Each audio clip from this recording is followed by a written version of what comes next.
निर्वाचन प्रथम तो आमर गोटे बड़ शक्ति आमर पाखे अच्छा नरसिंह मिश्र महोदय तांकर आशीर्वाद अच्छे तार संगे संगे लैसिंगा निर्वाचन मंडली बहुत लोग आम संगे जड़ित वर्तमान हो गले सब दुख सुख जाऊँ आम वर्षे है बुलाबुली करूँ समस्त पाखे जाऊँ तार परे जहाँ जनरल भोटर कथा तो अन्य कथा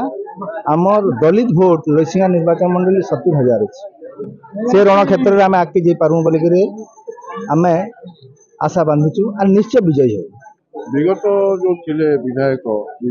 असंतुष्ट भी बहुत रही निर्वाचन मंडली तार केमती फायदा नहीं आप निश्चय फायदा नम भितर मनांतर नहीं न तापर ओडिशा जानीगले न जे बीजेडी बीजेपी एक मैंने गठबंधन कर भी लोक अतिष्ठ होकर भोटर्स मैंने निश्चय कांग्रेस के भोट दो बोलिक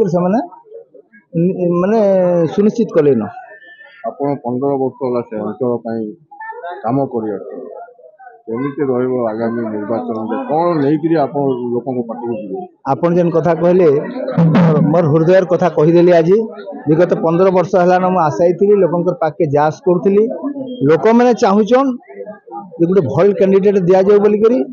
नरसिंह मिश्र पूरण कर आज नरसिंह मिश्र को धन्यवाद देमी सोमेन्द्र मिश्र को धन्यवाद देमी शरद पट्टनायक को धन्यवाद देमी आज से मैंने चाहून जे आम निश्चय कांग्रेस के ही देमु बोलिक जेहेतु से मैंने देखी जाइछन आम काଣା करिछन तांकर संगे काଣା जड़ित होइछन ई ऊपर आम निश्चय लोकंकर पाके जेकरी तांकर हृदय जीतू बोलिक आम आशा अछि।